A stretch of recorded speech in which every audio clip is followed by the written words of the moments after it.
This is the best centre mid build on Pro Clubs EAFC. You guys have asked me for a centre mid build. And hold up, you might be thinking, this build's a right winger. Well, we're going to start giving you the best builds in every single position. Even if that means playing centre mid, you've got to use a different build. It is the best thing to do every year on Pro Clubs. So let's get straight into this build. Do your EAFC coins look like this, but you want them to look like this instead?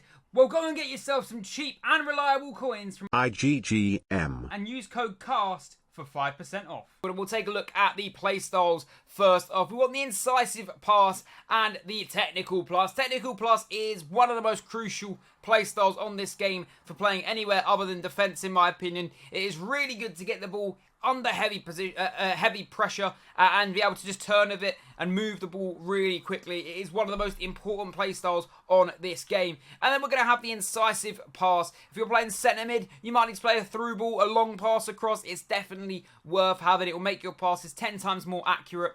Next up, we've got the finesse shot trait. This is more for when you're playing small man. If you do get the chance to take a shot, normally as a centre mid, you're going to want to do a finesse shot edge of the box and let it fly in the back of the net. After that, we've got ping pass. Very important as a centre mid, obviously, to have passes that can go straight through. It's a very important chemistry style, that play style, that Kevin De Bruyne card had on Ultimate Team as well. Intercept, a very good one to have as well in centre mid. You are going to need to put some tackles in, and intercept is going to give you a higher chance of retaining the ball when you do perform an interception or a tackle. We have flair next. Fancy passes are needed, especially in the middle. If you need to do a back heel pass because you're under pressure, it is something that will keep the ball for your team, and it is very much so good for this build. First touch, I think that goes without saying. In the midfield, you're going to receive a few balls. You're probably going to get a few stitchy passes. So first touch is a very important one. And lastly, you do want quick step. You'll be able to just break away quicker when you have the ball to drive in some space before finding a pass to one of your teammates. But let's get into the attributes then as well. We've gone all the way down onto the cheater archetype and just left these two corner ones off because we've got enough sprint speed and pace as a centre mid here due to the winger build. So we could actually save these skill points for the moment to get better options elsewhere. Shooting, we've gone all the way down to the shot power, and we've also given ourselves this finishing one as well. Just means that we have a nice chance of scoring some nice goals with the 91 finishing we have if the ball does fall toss on the edge of the box. And we can also take the one off penalties, but it was a spare skill point. Passing, you may be like, oh, why is there nothing on this side? Whereas centre mid, we shouldn't really be in the position to cross too much. So we're going to kind of ignore them for now. The stats are high enough on these anyway. All 80 plus with 96 short passing.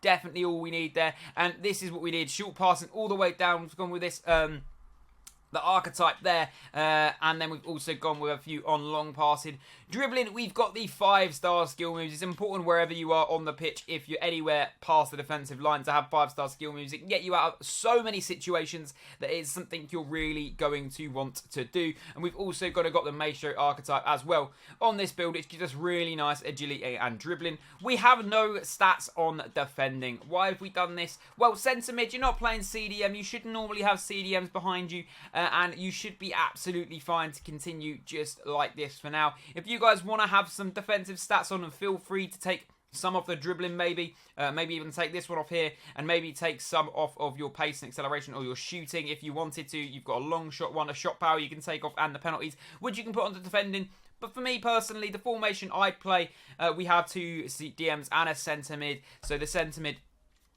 is fine where he is, and it works perfectly well. We have nothing in this for now. It's not something needs to be leveled up too much, mainly for playing small man, and it's just absolutely fine to just play in divisions like this. You'll be good enough. Your reaction, just stamina will all be good enough in them games, as long as you don't run around the pitch like a lunatic. And obviously nothing on goalkeeping, but we are playing 6 foot 119 pounds in this right winger build. We do have the default running style as well. Still my favourite running style on this game. It's the default running style. It normally is, to be fair. I feel like the other ones can give you some dodgy animations, but let me know what you think about this build, guys. Hopefully you enjoyed it, and I'll see you in the next one.